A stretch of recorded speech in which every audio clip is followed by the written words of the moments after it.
산간 지역을 중심으로 많은 눈이 내린 가운데 내일까지 최고 8cm가 더 올 것으로 보입니다. 모레까지 추위도 이어질 것으로 예보됐습니다. 위조한 문서로 건설기술 자격증을 만든 뒤 건설회사에 빌려주고 돈을 챙긴 일당이 검찰에 적발됐습니다. 부실한 운영이 확인된 개인과학고의 학부모와 졸업생들이 대책위원회를 구성하고 학교 정상화를 요구했습니다. 전통의 첨단 기술을 더해 1400년 전 모습을 되찾고 있는 익산 미륵사지 석탑의 복원 작업이 공개됐습니다. 여러분 안녕하십니까? JTV 8시 뉴스입니다. 전북엔 오늘 오전부터 최고 10cm 안팎의 눈이 내리고 있습니다. 이번 눈은 내일까지 3에서 8cm가량 더 오겠는데요. 모레까지 추위도 계속될 것으로 보입니다. 정원희 기자입니다. 세찬 눈발이 쉴 새 없이 쏟아집니다. 온 산에는 새하얀 눈꽃이 한가득 폈습니다. 고갯길을 오르는 차량은 엉금엉금 거북이 걸음입니다. 하루 종일 눈이 내렸다 그쳤다를 반복했지만 도로 곳곳에도 이처럼 많은 눈이 쌓여 차량 통행이 어려울 정도입니다. 갑자기 눈이 이렇게 많이 오니까 춥기도 하고 여기가 언덕이라 많이 미끄러지는 사람들도 있고 해서 전북은 오늘 무주와 진안 등 산간 지역을 중심으로 최고 10cm 안팎의 눈이 내렸습니다. 낮 기온도 3도 안팎에 머물고 바람이 불면서 추웠습니다. 이번 눈은 내일 오전까지 3에서 최고 8cm가량 더 내릴 것으로 보입니다. 내일은 추위도 더 매섭겠습니다.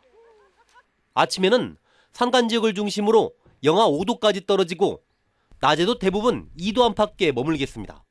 이번 추위는 모레 아침까지 평년보다 한 2, 3도 낮으면서 추운 날씨가 이어지다가 모레 낮부터서는 평년 기온을 회복할 것으로 전망되고 있습니다. 전주 기상지청은 밤부터 기온이 크게 떨어지면서 빙판길이 되는 곳이 많겠다며 운전자들의 각별한 주의를 당부했습니다. JTB 뉴스 정원익입니다. 건설회사를 운영하려면 기술 경력을 가진 직원들을 고용하도록 되어 있습니다. 숙련된 기술자를 현장에 투입해 부실 공사를 예방하겠다는 취지인데요.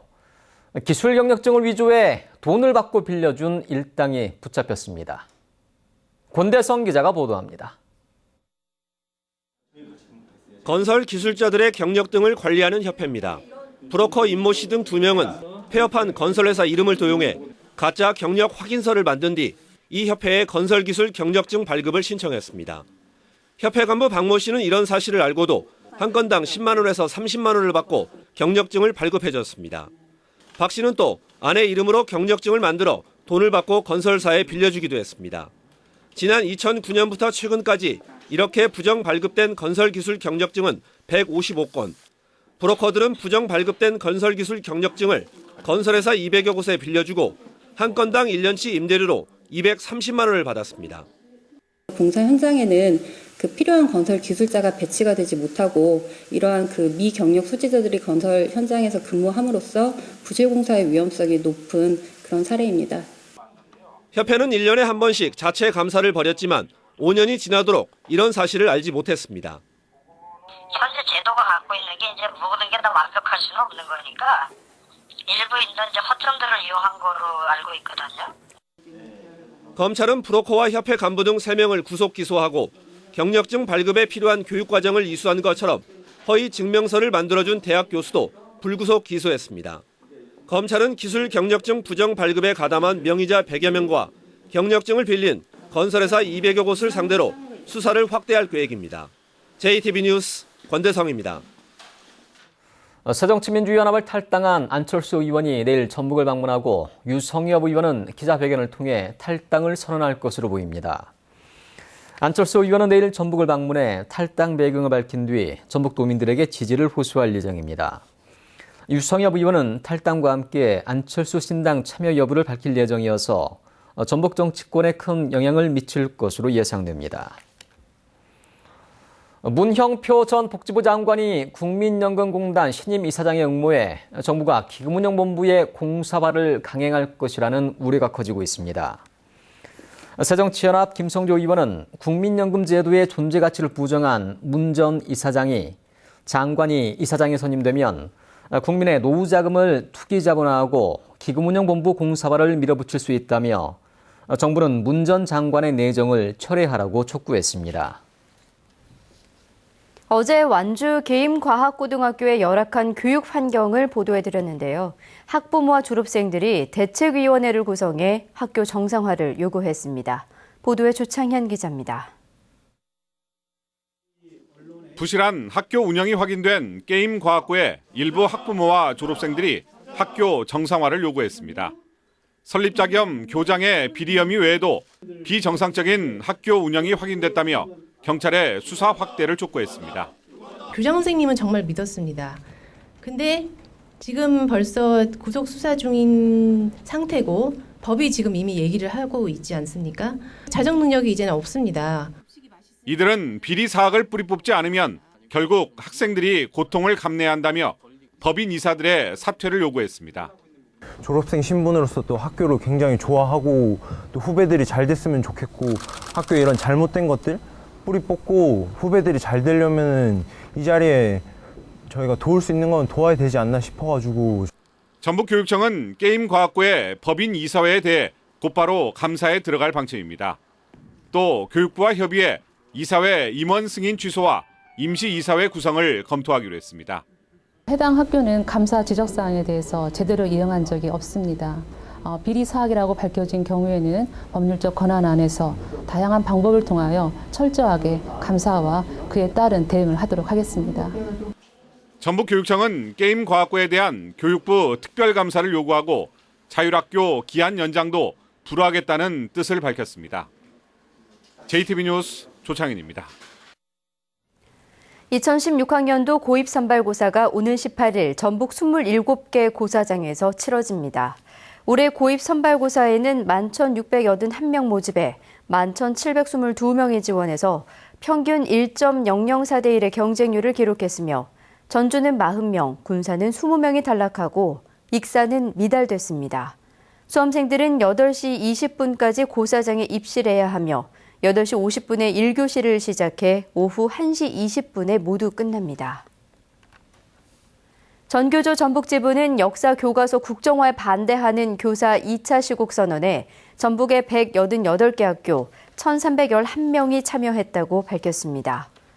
교사들은 시국 선언문에서 민주주의를 파괴하고 역사를 왜곡하는 역사교과서 국정화 방침을 철회하라고 요구하고 교사들을 정권 입맛에 따라 통제하려는 것을 반드시 막아내겠다고 밝혔습니다. 세계유산에 등재된 익산 미륵사지 석탑의 복원 작업이 공개됐습니다. 미륵사지 석탑은 전통의 첨단 기술이 더해지면서 1,400년 전 모습을 서서히 되찾고 있습니다. 송창룡 기자가 보도합니다. 무게가 2톤에 이르는 심주석이 조심스럽게 옮겨집니다. 백제시대인 1400년 전 석탑을 쌓을 때는 온전히 사람의 힘으로 해야 했지만 지금은 크레인이 대신합니다. 먹줄 대신 레이저를 쏘아 기울어지지 않도록 위치를 잡고 서서히 올려놓습니다. 한쪽에서는 석탑에서 나온 돌을 다시 사용하기 위해 금이 간 곳을 메우고 옛 돌과 이어붙인 새 돌에 색을 입힙니다. 전체 중에 한 62% 정도가 원래 부재가 되겠습니다.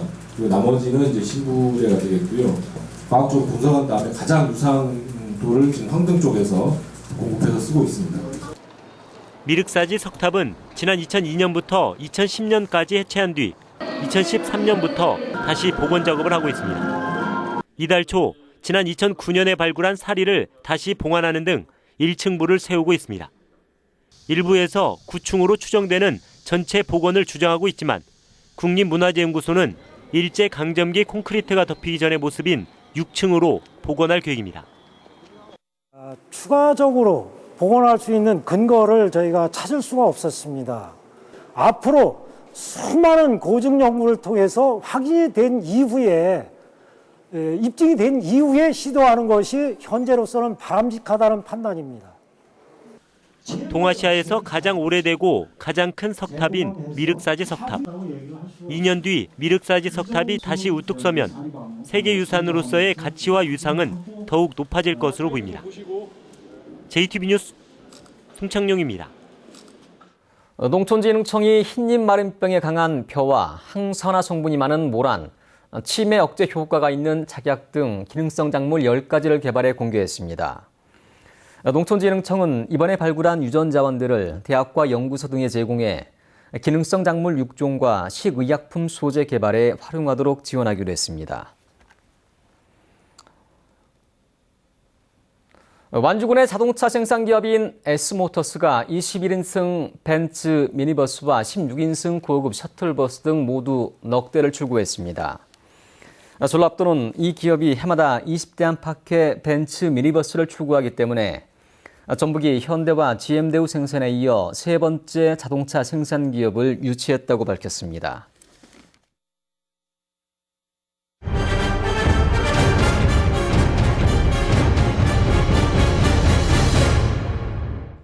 보일러에 마치 큰 고장이라도 난 것처럼 불안감을 자극해 고액의 수리비를 챙기는 사기가 끊이지 않고 있습니다. 사회적 약자인 노인들이 표적이 되고 있습니다. 민원 현장 하원우 기자입니다. 노부부가 사는 군산의 한 연립주택입니다. 얼마 전 이곳에 보일러 수리기사라는 사람들이 찾아왔습니다. 이들은 보일러에서 물이 새고 관로가 부식돼 당장 고치지 않으면 큰 돈이 들어간다며 수리를 권했습니다. 이들은 배관 일부를 교체하고 부식 방지용 코팅제를 주입했다며 노부부에게 수리비로 145만 원을 받아갔습니다. 떴더니 보일러 줄이 다 삭아서 고장 나갔다고 이렇게 얘기해서 코팅을 하면 10년이고 몇 년이고 간다고 그러니까 보일러 제작하면서 그렇게 비싸게 받는다고 그러면 사기라는 생각이 들어 경찰에 신고했지만 연락처도 없고 수리비도 현금으로 지불해 피해 보상이 막막한 실정입니다. 이처럼 노인들을 대상으로 보일러 점검을 빙자해 고액의 수리비를 청구하는 일이 적지 않습니다. 특히 무자격업자에게 수리를 맡길 경우 더 큰 피해를 볼 수 있습니다. 제조사가 아닌 다른 사람의 수리를 했을 때는 보호를 받을 수가 없습니다. 그렇기 때문에 보일러가 고장이 났을 때는 꼭 본사의 제조사의 AS 센터를 이용하시기 바랍니다.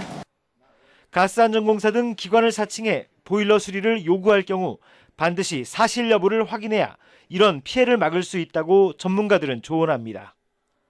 JTB 뉴스 하원호입니다. 일진과학기술문화재단이 올해 장학생으로 선발한 전주 고등학교 학생 10명에게 장학 증서를 전달했습니다.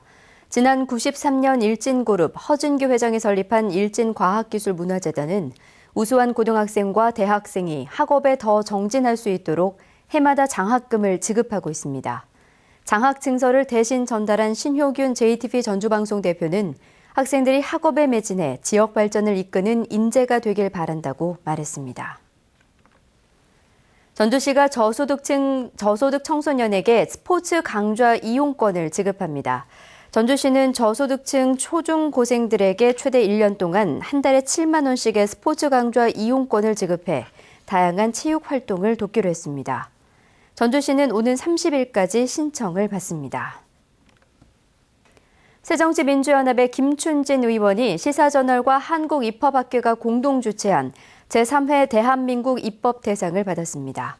김춘진 의원이 발의해 지난 5월 본회의를 통과한 농산물 직거래 활성화법은 지역 농산물 이용과 농산물 직거래에 대한 지원 체계를 확립해 농어민과 소비자 권익 향상에 기여했다는 평가를 받고 있습니다. 김일재 신임 전라북도 행정부지사가 오늘 취임식을 갖고 업무에 들어갔습니다. 김일재 부지사는 그동안 정부에서 쌓은 경험을 바탕으로 예산 확보와 현안 해결에 지렛대 역할을 하겠다고 말했습니다. 김일재 부지사는 순창 출신으로 서울대를 나와 전라북도 기획관리실장과 행정안전부 인사기획관 등을 역임했습니다. 신보균 전 행정부지사는 대통령 소속 지방자치발전위원회 지방자치발전기획단장으로 자리를 옮겼습니다. 전북 혁신도시로 이전한 11개 공공기관 임직원과 혁신도시 주민의 화합과 교류를 위한 행사가 오늘 농촌진흥청에서 열렸습니다. 행사에 참석한 이전 기관 임직원과 주민 800여 명은 다채로운 공연을 즐기며 소통과 화합 그리고 지역 발전을 위해 노력할 것을 다짐했습니다. 오늘 오후 1시 40분쯤 만주군 봉동읍 한 내거리에서 51살 김모 씨가 몰던 시내버스가 승용차와 부딪힌 뒤 갓길에 주차된 차량 8대를 잇따라 들이받았습니다. 이 사고로 승객 48살 양모 씨 등 8명이 가벼운 부상을 입었습니다. 경찰은 두 차량이 전멸 신호를 제대로 지키지 않아 사고가 난 것으로 보고 정확한 경위를 조사하고 있습니다. 다음은 이웃돕기 성금을 보내주신 분들입니다. 정읍시 태인면 태서마을 주민들이 80만 원, 태남마을 주민들이 78만 원, 박산마을 주민들이 76만 6천 원, 매개마을 75만 원, 오류마을 주민들이 23만 원, 태인면 기관과 단체에서 43만 원, 익산시 웅포면 진소마을 주민들이 30만 원, 고창마을 28만 원, 소마마을 20만 원, 익산시 낭상면 석천대마을 주민들이 30만 원, 상안마을 주민들이 13만 원, 원정마을 주민들이 20만 원, 고창군 문화관광과 직원들이 28만 2천 원, 건설도시과 직원들이 27만 원, 축산과 직원들이 19만 원, 환경시설 사업소에서 14만 원, 고수면사무소 직원들이 27만 5천 원, 대산면사무소 직원들이 16만 5천 원을 보내주셨습니다. 성금을 보내주신 분들께 감사드립니다.